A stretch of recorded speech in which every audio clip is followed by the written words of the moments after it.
Quick revision show में आज का टॉपिक है बौद्ध एवं जैन संगीति।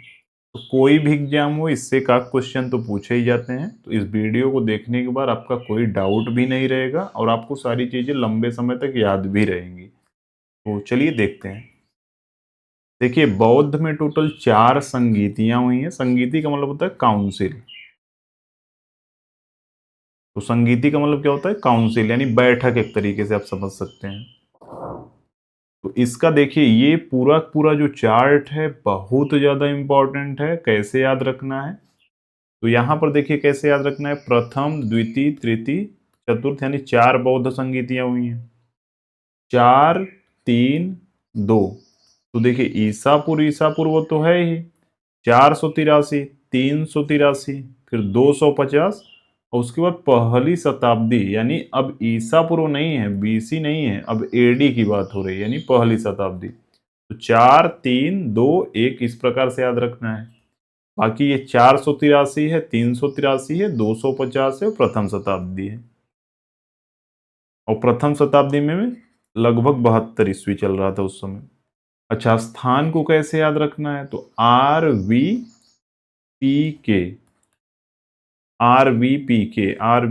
अभी देखिए मैं बार बार इसको रिवाइज कराऊंगा इसी लेक्चर में, आपको याद हो जाएगा। तो RVPK। उसके बाद शासक को कैसे याद रखना है? AK। RVPK AK, RVPK AK। और अध्यक्ष को MS MV। अब देखिए इसमें महाकश्यप पहले आ रहे हैं, मोगली पुत्तिस बाद में आ रहे हैं। तो आप देखेंगे कि महाकश्यप छोटा नाम है, मोगली पुत्तिस बड़ा नाम है। तो जो छोटा नाम है MSMB में वो पहले आएगा, जो बड़ा नाम है वो बाद में आएगा MSMB में। अच्छा, इसमें हुआ क्या? प्रथम में सुत्त पिटक और विनय पिटक में संकलन किया गया। अभी मैं आगे एक एक को सही से समझाऊंगा। सबसे पहले आप एक चार्ट समझ लीजिए, ये पूरा है क्या। तो पहले में क्या होता है कि सुत्त पिटक और विनय पिटक में बुद्ध की शिक्षाओं का संकलन किया गया। देखिए होता क्या है कि इसमें जो टाइम पीरियड दिया है तो वो टाइम में हुआ, किस स्थान पर हुआ, शासक कौन था, अध्यक्षता किसने की और प्रमुख परिणाम क्या हुए। तो सुत्त पिटक और विनय पिटक में बुद्ध की शिक्षाओं का संकलन प्रथम वाले में होता है। द्वितीय में क्या होता है? बौद्ध संघ में मतभेद हो जाता है और अस्थवीर और महासंघिक में विभाजन हो जाता है। तृतीय में क्या होता है? अभिधम्म पिटक का संकलन होता है। और धम्म से याद रखना है कि अशोक जैसे जो कलिंग युद्ध होता है उसके बाद बौद्ध धर्म अपना लेता है और धम्म यात्राएं करवाता है। तो उसी से आपको याद रखना है कि अभिधम्म अशोक के समय में हुआ है। और चतुर्थ में क्या है? बौद्ध धर्म का हीनयान और महायान 2 संप्रदायों में स्पष्ट विभाजन। तो अभी चलिए प्रथम से देखते हैं ताकि आपको पूरा सही से याद हो। प्रथम बौद्ध संगीति 483।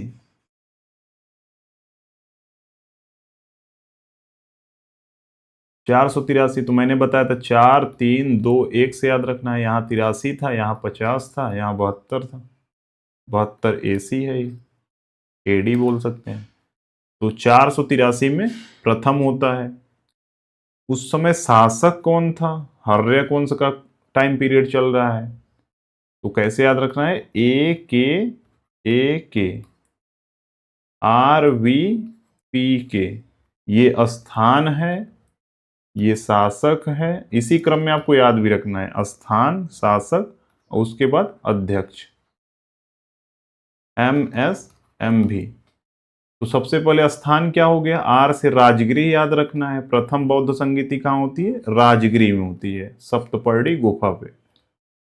तो राजगृह प्रथम। शासक अजात शत्रु, तो ए से अजात शत्रु। अशोक नहीं याद रखना है। देखिए अशोक, जब मौर्य वंश की स्थापना ही उस समय नहीं हुई है, स्टेबलाइज नहीं हुआ है। अशोक मौर्य वंश तो 322 में बनता है, स्टेबलाइज होता है। लेकिन यहाँ पर तो 483 चल रहा है ना, तो मौर्य वंश तो आएगा, अशोक तो आ ही नहीं सकते, क्योंकि मौर्य वंश में चंद्रगुप्त आएंगे, फिर बिंदुसार, फिर अशोक आएंगे। तो यहाँ पर अजात शत्रु होगा। तो हर्यक वंश का उस समय टाइम पीरियड चल रहा है। अध्यक्ष कौन था? महाकश्यप। इसमें मोगली पुत्तिस नहीं करना है, महाकश्यप जो छोटा नाम है उसी से याद रखना है। परिणाम क्या हुआ? बुद्ध की शिक्षाओं का विभाजन हो गया। सुत्त पिटक और विनय पिटक दो धार्मिक शिक्षाओं का एक तरीके से संकलन किया गया। तो सुत्त पिटक में क्या है? ये बौद्ध की किताबें हैं। तो सुत्त पिटक में बुद्ध की धार्मिक शिक्षाएं हैं और विनय पिटक में बौद्ध संघ के नियम और आचरण हैं। यानी विनय से आपको याद रखना है कि विनय में क्या है? नियम और आचरण की बात हो रही है। सुत्त पिटक में धार्मिक शिक्षाओं की बात हो रही है। तो विनय से विनय विनती करके नियम कानून का पालन करेंगे बौद्ध जो भी संघ है। तो सिर्फ यही याद रखना है। 483 राजगृह में हुआ। अजात शत्रु शासक था। अध्यक्ष महाकश्यप थे। बुद्ध की शिक्षाओं का विभाजन हुआ। सुत्त पिटक का संकलन हुआ, उसमें धार्मिक शिक्षाएं दी गई और विनय में नियम और आचरण लिखे गए। अच्छा, द्वितीय बौद्ध संगीति में क्या हुआ? द्वितीय बौद्ध संगीति 383 ईसा पूर्व। तो 483, 383, 250 और 72 ये एसी है, एडी है, बाकी सब क्या है? बीसी है। तो दूसरा 383 में होता है। कहाँ पर होता है? तो वैशाली में होता है। कैसे याद रखना है? RVP के AK MSMV। तो ये सबसे पहले स्थान आएगा, उसके बाद शासक, उसके बाद अध्यक्ष। तो सबसे पहले स्थान कहाँ पर होगा? सबसे पहले तो यही बताना होगा ना, RVP। तो भी से क्या याद रखना है? वैशाली। तो द्वितीय संगीति कहाँ पर हुई? वैशाली में हुई। अच्छा, अध्यक्षता किसने की? यश से साबाकामी ने अध्यक्षता की। शासक कौन था? उस समय शिशुनाग वंश चल रहा था। तो शासक कौन था? कालाशोक। तो शासक कौन था? कालाशोक। आपको याद रखना है। कालाशोक के बाद अशोक आएगा। तो ये चीज हमेशा याद रखना है कि अशोक कब आएगा? कालाशोक के बाद आएगा। अच्छा, इसमें होता क्या है? नियमों पर मतभेद के कारण संघ दो समूहों में विभाजित हो जाता है। एक क्या है? पुरानी परंपरा को मान रहे हैं, उनको हम स्थविर कहते हैं। यानी बुद्ध की जो पुरानी परंपराएं हैं, उन पुरानी परंपराओं के अनुयायी हैं, उनको हम स्थविर कहते हैं। और जो बदलाव चाहते हैं उसको हम महासंघिक कहते हैं। तो ये चीज याद रखिएगा। इसमें यानी द्वितीय बौद्ध संगीति में नियम और मतभेदों में मतभेद के कारण ये दो संघ विभाजित हो गया, यानी दो समूहों में बट गया। जो संघ था दो समूहों में बट गया। एक स्थविर हो गए जो पुरानी परंपरा को, स्थविर में एक तरीके से आप स्थिर से याद रख सकते हैं कि ये स्थिर वाले हैं, यानी पुरानी परंपराओं के अनुयायी हैं। और जो महासंघिक है वो बदलाव चाहते हैं। हुआ कब? 383। स्थान वैशाली और शासक कालाशोक थे। एके से के से आपको याद रखना है, कालाशोक। और अध्यक्ष कौन थे? सबकामी थे। अब बात आती है तृतीय बौद्ध संगीति की। तो फिर वही चीज मैंने बताया, कैसे याद रखना है? 483, 383, 250 और 72। तो ये क्या है? एडी है, बाकी सब क्या है? बीसी है, यानी बिफोर क्राइस्ट है, ईसा पूर्व है। तो तीसरे की बात हो रही है, 250 होगा। अब अगर आप थोड़ा बहुत टाइम पीरियड याद रखते हैं तो 250 में किसका टाइम शासन चल रहा है? अशोक का चल रहा है। किसका चल रहा है? अशोक का चल रहा है। अच्छा, होता कहां पर है? तो RVP के स्थान सबसे पहले आएगा। तो आर तो होगा नहीं, भी तो होगा नहीं, तीसरे की बात हो रही हो तो पी होगा। तो पी से आपको पाटलिपुत्र याद रखना है। उसके बाद अगर हम अध्यक्ष की बात करें और शासक की बात करें तो शासक कैसे याद रखना है? AK। ये देखिए क्रम बार बार इसलिए लिख रहा हूं ताकि आपको याद हो जाए। MSMV। तो M वाला लास्ट में आएगा, R वाला पहले आएगा और A वाला बीच में आएगा। तो A हो गया, दूसरा K हो गया, फिर तीसरे नंबर पर अशोक आएंगे। तो तीसरी बौद्ध संगीति 250 में होती है। होता कहाँ पर है? पाटलिपुत्र में होता है। उसके बाद शासक कौन था? अशोक थे, मौर्य वंश संबंधित थे। और अध्यक्षता किसने की? मोगलीपुत्तिस कुशाल ने। तो मोगलीपुत्तिस ये नाम बड़ा है तो ये तीसरे में आएगा। MSMV में तीसरे में आएगा क्योंकि नाम बड़ा है। पहले में महाकश्यप आएगा। अच्छा, इसमें होता क्या है? आपने सुना भी होगा कि 269 में जब कलिंग होता है तो 261 में ये बौद्ध धर्म अपना लेते हैं। उसके बाद धम्म की एक तरीके से बौद्ध धर्म का प्रचार प्रसार करते हैं। महेंद्र और संघमित्रा को श्रीलंका भेजते हैं प्रचार करने के लिए। तो यहाँ पर आपको ये चीज याद रखना है, धम्म से याद रखना है कि अभिधम्म पिटक का संकलन यानी बौद्ध धर्म की दार्शनिक शिक्षाओं का संकलन इनके समय में किया गया तृतीय बौद्ध संगीति में। अब बात करते हैं चौथी की यानी फोर्थ नंबर। फिर मैंने बताया 483, 383, 250 और 72। तो अब लास्ट की बात हो रही है तो 72 होगा, यानी प्रथम शताब्दी ईसा पूर्व ईस्वी की बात हो रही है। ईसा पूर्व नहीं है, ईस्वी होगा, एडी होगा। अच्छा, कहाँ पर हुआ? प्लेस की जब बात होगी तो आर से शुरू होगा, RVPK। तो राजगिरी, वैशाली, पाटलिपुत्र, कुंडलवन। तो चौथा आएगा कुंडलवन में। देखिए कभी आप कंफ्यूज होइएगा तो यहाँ पर आप के से रिलेट कर सकते हैं, कुंडलवन, कश्मीर और कनिष्क और कुषाण। तो कुंडलवन है कहाँ पर? कश्मीर में है। और शासक कौन उस समय था? तो कुषाण वंश में कनिष्क का टाइम पीरियड चल रहा था। अध्यक्षता किसने की? तो RVPK, AK, तो ये के लास्ट वाला कनिष्क हो गया। और MSMB, भी से आपको याद रखना है वसुमित्र थे। अध्यक्ष कौन थे? वसुमित्र थे। अच्छा, उपाध्यक्ष भी इसमें हैं, तो उपाध्यक्ष कौन थे? अश्वघोष थे। तो याद रखिएगा उपाध्यक्ष कौन थे? अश्वघोष थे। तो एकमात्र यही संगीति है जिसमें उपाध्यक्ष भी है, याद रखिएगा, वो फोर्थ नंबर वाला है। अच्छा, इसमें सबसे बड़ा जो होता है परिणाम क्या निकलता है? इसमें जो बौद्ध धर्म है वो दो शाखाओं में बट जाता है। तो यहाँ पर देखेंगे एक महायान शाखा है, एक हीनयान शाखा है। तो हीनयान में क्या है? बुद्ध को महापुरुष माना जाता है, मूर्ति पूजा के ये लोग विरोधी हैं। ऑलरेडी बुद्ध भी कहते हैं मूर्ति पूजा का, वो खंडन करते हैं। लेकिन जो महायान फिलॉसफी वाले लोग हैं वो बुद्ध को ईश्वर मानते हैं, मूर्ति पूजा आरंभ कर दिए। आज भी अब सोचिए, जो व्यक्ति मूर्ति पूजा का विरोध किया है, जिसने धर्म को बनाया और शुरू किया, उसी की आज मूर्ति पूजा हो रही है। उन्हीं की फिलॉसफी लोग नहीं फॉलो कर रहे हैं। तो प्रमुख परिणाम क्या है? इसमें विभाजन हुआ। हीन से याद रखना है कि ये लोग मूर्ति पूजा को नहीं मान रहे हैं, यानी ये एक तरीके से मूर्ति पूजा को हीन समझ रहे हैं।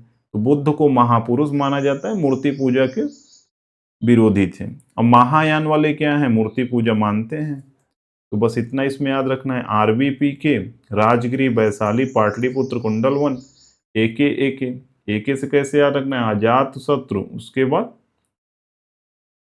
अजात शत्रु, कालाशोक, अशोक और कनिष्क। और MSMB से क्या याद रखना है? महाकश्यप, सबकामी और मोगली पुत्तिस, वसुमित्र। और इसमें उपाध्यक्ष हैं अश्वघोष। तो RVPK, AK, MSMB, ये स्थान है, ये शासक है और ये अध्यक्ष है। अब हम जैन के बारे में चलिए समझ लेते हैं। अब बहुत सारे लोग जैन तो पढ़ते ही नहीं हैं, बौद्ध तो पढ़ भी लेते हैं। तो जैन में देखिए दो जैन संगीति हुई है। एक हुई है 300 ईसा पूर्व यानी 300 BC में हुई है, और एक हुई है 512 AD में। अब यहां पर देखेंगे 800 साल का गैप है, क्योंकि अगर हम यहां से शुरू करते हैं तो 300 BC और 500 AD, तो टोटल गैप कितने का है? 800 साल बाद दूसरी आयोजित होती है। प्रथम कहाँ होती है? पाटलिपुत्र में होती है। आपने उसमें बौद्ध में देखा था कि जब स्थान देखते थे तो RVPK लिखते थे हम लोग।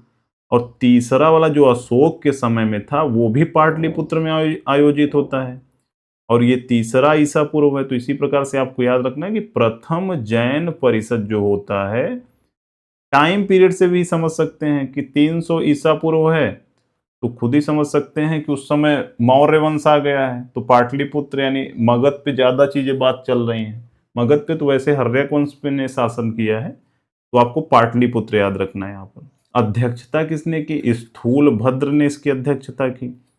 अच्छा, इसमें सबसे बड़ा काम क्या होता है? जैन धर्म के 12 अंगों का संकलन होता है।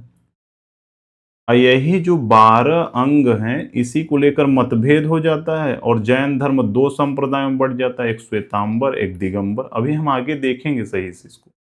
तो ये चीज आपको याद रखना है कि प्रथम जैन संगीति 300 ईसा पूर्व में हुई, पाटलिपुत्र में हुई, स्थूलभद्र ने अध्यक्षता की, 12 अंगों का संकलन किया गया और इसी में मतभेद के कारण होता है क्या, श्वेतांबर और दिगंबर में विभाजन हो जाता है।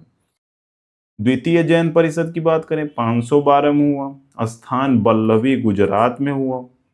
अच्छा, अध्यक्षता किसने की, तो देवर्धि श्रमण ने इसकी अध्यक्षता की है।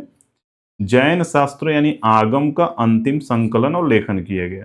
तो यहाँ पर तो मौखिक रूप से वो चीज था, लेकिन यहाँ पर एक तरीके से लिखित सहेज दिया गया ताकि वो लंबे समय तक रहे। तो प्रथम जैन संगीति की अगर हम बात करें तो 300 ईसा पूर्व में होता है। अच्छा, पाटलिपुत्र में होता है। तो शासक कौन था उस समय, आप समझेंगे मौर्य वंश की स्थापना 322 में होती है। तो उस समय चंद्रगुप्त मौर्य का शासन चल रहा था, तो मौर्य राजवंश उस समय डायनेस्टी थी। अध्यक्ष कौन है, स्थूलभद्र हैं। परिणाम क्या होता है, 12 अंगों का संकलन होता है। जैन धर्म के बिखरे हुए ग्रंथों का संग्रह है ये 12 अंग। और इसी में मतभेद के कारण होता क्या है कि दो भागों में जैन धर्म विभाजित हो जाता है, एक श्वेतांबर और एक दिगंबर। अच्छा, श्वेतांबर क्या है, श्वेत का मतलब होता है व्हाइट, जो व्हाइट कपड़ा पहनते हैं उनको हम श्वेतांबर कहते हैं। तो श्वेत वस्त्र जो धारण करने वाले हैं उनको हम क्या कहते हैं, श्वेतांबर कहते हैं। स्थूल भद्र की ये अनुयायी थे। और दिगंबर क्या थे, भद्रबाहु के अनुयायी थे। आपने सुना भी होगा, अगर तो सुना क्या, पढ़ा होगा, चंद्रगुप्त मौर्य ने भद्रबाहु से ही जैन धर्म की शिक्षा दीक्षा ली थी। तो जो दिगंबर होते हैं वो नग्न रहने वाले होते हैं, लेकिन श्वेतांबर आपको श्वेत से याद रखना है, कंफ्यूज नहीं होना है। जो कपड़े पहनते हैं व्हाइट कलर वो श्वेतांबर होते हैं। ऐसी श्वेतांबर से स्थूल भद्र याद रखना है, यस यस से, ठीक है। तो श्वेतांबर में स्थूल भद्र आएंगे, यस यस आपको कॉम्बिनेशन से याद रखना है, नहीं तो आप कभी कभी कंफ्यूज भी हो सकते हैं। यहाँ पर क्या है, डीबी है, तो दिगंबर में भद्रबाहु। तो बस इतना इसमें याद रखना है। द्वितीय जैन संगीति की बात करें तो 512 ईस्वी में होती है, यानी एडी की बात हो रही है। कहाँ पर होता है, तो बल्लभी गुजरात में होता है। गुजरात में एक जगह है बल्लभी, वहां पर होता है। अच्छा, इसमें परिणाम क्या होता है, तो परिणाम ये होता है कि जैन जो आगमों का, आपने सुना होगा कि अंग होते हैं, उपांग होते हैं, आगम 14 पूर्व, ये सब जैन धर्म के पवित्र ग्रंथ हैं। तो इसमें जैन आगमों का संकलन होता है, अंतिम संकलन एक तरीके से कह सकते होता है। जो 12 अंग प्रथम संगीति में मौखिक रूप से बात हो रही थी, यहाँ पर एक तरीके से उसको लिखा गया 12 अंग और 12 उपांगों को। तो इसका कंपाइलेशन किस में होता है, द्वितीय जैन संगीति में होता है। तो पहले में एक चीज हो रहा है, 12 अंग हो रहा है, और द्वितीय में 12 अंग और 12 उपांग हो रहे हैं। तो वहां पर अंग केवल मौखिक रूप से, लिखित किसमें किया गया, वो द्वितीय जैन में किया गया। अध्यक्ष कौन थे, तो देवर्धि श्रमण थे, याद रखिएगा ये। अच्छा, प्रमुख धर्म ग्रंथों की भाषाओं की अगर हम बात करें तो बौद्ध धर्म में जो त्रिपिटक है उसमें पाली भाषा का प्रयोग किया गया है। और जैन आगम जो है, जैन धर्म में जो आगम है यानी जो पवित्र ग्रंथ है, उसमें प्राकृतिक या बोल सकते हैं कि अर्ध मगधी भाषा का प्रयोग किया गया है। तो जैन को हम प्रकृति से हमेशा जोड़ते हैं और बौद्ध को पाली से जोड़ते हैं। तो इसमें आप कंफ्यूज मत होइएगा। कैसे इसको याद रखना है, तो बीपी इसको याद रख लीजिएगा। तो बौद्ध में क्या है, पी है, तो बीपी से याद रखना है कि बी बौद्ध में पॉली है और इसमें जेपी है। तो जैन में प्राकृति है। अच्छा, बुद्ध चरित्र जो आप देखते हैं कि जो चतुर्थ में उपाध्यक्ष थे अश्वघोष, उन्होंने बुद्ध चरित्र नामक एक महाकाव्य भी लिखा है जो बहुत ज्यादा फेमस है। तो इसको बौद्ध धर्म का रामायण भी कहा जाता है। तो ये चीज याद रखिएगा कि बुद्ध चरित्र की संकलन किसने किया, तो बुद्ध चरित्र का संकलन अश्वघोष ने किया, जो चतुर्थ बौद्ध संगीति कनिष्क के समय में ये उपाध्यक्ष थे। अध्यक्ष कौन थे, वसुमित्र थे। अब चलिए कुछ क्वेश्चन जल्दी से देख लेते हैं। कुषाण शासक कनिष्क के शासन काल के दौरान चतुर्थ बौद्ध संगीति का आयोजन निम्नलिखित में से किस स्थान पे किया गया। अब मैंने स्थान के लिए RVP के बताया था, तो ये चतुर्थ की बात हो रही है, तो 1 2 3 4 के आएगा, यानी कुंडल 1 की बात यहाँ पर हो रही है। अगर हम द्वितीय की बात करें, जैन धर्म की पहली संगीति लगभग 300 ईसा पूर्व में कहाँ आयोजित की गई, जिसमें जैन धर्म श्वेतांबर और दिगंबर में विभाजित हो गया था। तो 300 ईसा पूर्व कहाँ आयोजित हुई थी, तो मैंने बोला था 300 से आपको रिलेट करना है कि तीसरी बौद्ध संगीति जहां आयोजित हुई है वहीं पर प्रथम जैन संगीति आयोजित हुई, यानी अगर 300 में वैसे भी आप देखेंगे टाइम पीरियड किसका चल रहा है, मौर्य का चल रहा है, तो अशोक से रिलेट कर सकते हैं कि पाटलिपुत्र में हुआ था। 483 ईसा पूर्व में अजात शत्रु के शासन काल में कुछ याद आ रहा है कि सब भूल गए हैं? अगर सही से देख रहे होंगे तो पक्का याद आ रहा होगा। 483 ईसा पूर्व में अजात शत्रु के शासनकाल में आयोजित प्रथम बौद्ध संगीति की अध्यक्षता किसने की थी? MSMV से याद रखना है। तो बाद वाला यम बड़ा होगा, पहले वाला यम छोटा होगा। तो यहाँ पर देखिए यम से कौन है, भी होगा नहीं, ये नहीं होगा। यम में महाकश्यप छोटा है, तो आंसर ये हो जाएगा। छठी शताब्दी 512 में द्वितीय जैन संगीति का आयोजन कहाँ किया गया, जहां जैन ग्रंथ आगमों को अंतिम रूप से संकलित किया गया। तो 512 यानी द्वितीय बौद्ध संगीति वल्लभी गुजरात में इसका आयोजन किया गया था। अब एक क्वेश्चन आपके लिए है, सम्राट अशोक के संरक्षण में आयोजित तृतीय बौद्ध संगीतिक परिणाम स्वरूप किस पिटक का संकलन किया गया? तो कमेंट इसका आंसर आप करिएगा। अगर आप सही से क्लास को देखे होंगे तो पक्का आपको याद होगा। टेलीग्राम पर इसकी पीपीटी है, रिवाइज कर लीजिएगा एक बार, चैनल को सब्सक्राइब कर लीजिएगा। वीडियो अच्छा लगा हो तो लाइक करिएगा, बाकी एक कमेंट करके बताइएगा क्लास कैसा लगा। Thank you, thanks for watching.